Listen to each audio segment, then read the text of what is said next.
आपण मैंने समझते देखिपारे माने अंडा को लेकिन गोटे बहुत बड़ अपडेट अलरेडी सामना को आसी मैंने ये जो रही थंडारे पोड़ी अंडार दर बढ़ी बजार रे गोटा 9 टंका रही किणा 7 टंका एवं या कि बहुत बड़ अपडेट आसी अपडेट अनुसार आम जाना कौ अपडेट आसी कौन रही यार प्रोसेसफुल डिटेल्स आजिकार भिडियो जाणीना ता पूर्वर जदि भी आपको भिडियोटी भल लगे निश्चित भाव में भिडियो को गोटे लाइक करके चैनल को सब्सक्राइब करने कारण जिते बड़े जहाँ लाटेस्ट अपडेट आसो आपण मैंने सही अपडेट टी सर्वप्रथम पाइपर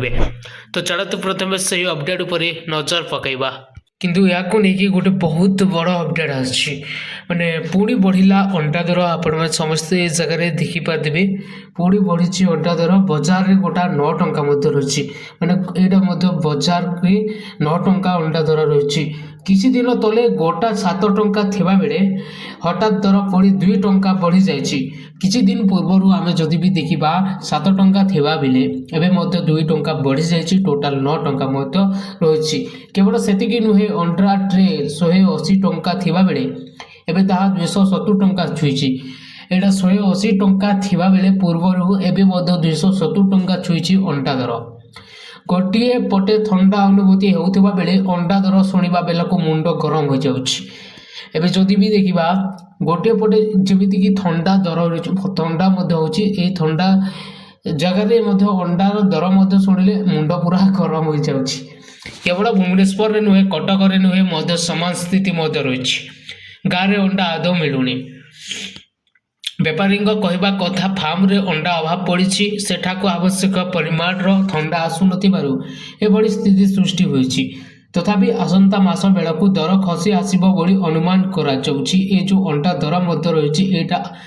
आसंता मास अंडा दर मध्य कमी जीवो बोली किछि अपडेट आसी किंतु याकू एबे भुवनेश्वर को दैनंदिन ब्रह्मपुर और आंध्र प्रदेश रु 10 गाड़ी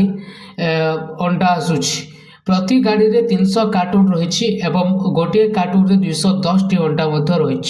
तो से दृष्टि मोट 6,30,000 अंडा भुवनेश्वर को आसी माने भुवनेश्वर को 6,30,000 अंडा भुवनेश्वर को आसे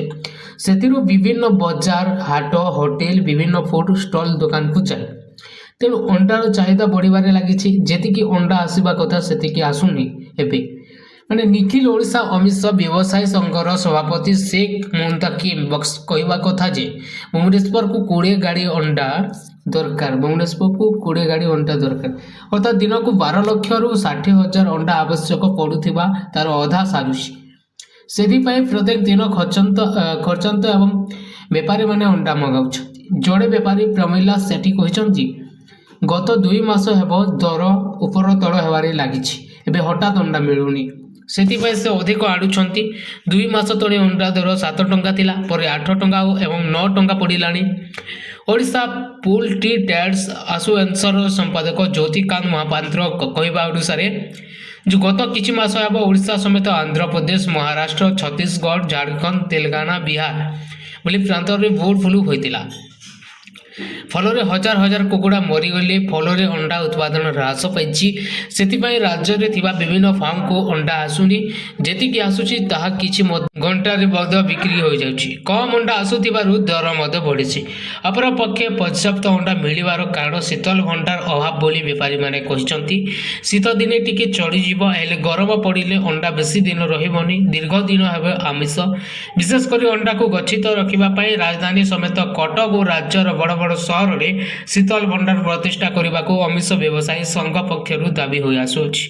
शीतल भंडार रहिले 3 मास पर्यंत अंडा गच्छित हो रही शीतल भंडार स्थापन हो पारनी फल अंडा नष्ट हो जाए तेणु सरकार शीतल भंडार निर्माण कले अधिक अधिक अंडा आसी पारता ये थिला आपनकर अपडेट जो अपडेट की अंडार मत प्राइस बढ़ी सारी केते टका बढ़ी आपण माने निहाती भाव में समस्त जानी पाइजंती जदि भी वीडियोटी भल लगी निश्चित भाव में वीडियो को गोटे लाइक करके चैनल को सब्सक्राइब करने कारण जिते बड़े जहाँ लाटेस्ट अपडेट आसो आपण मैंने से अपडेट सर्वप्रथम पाइबे।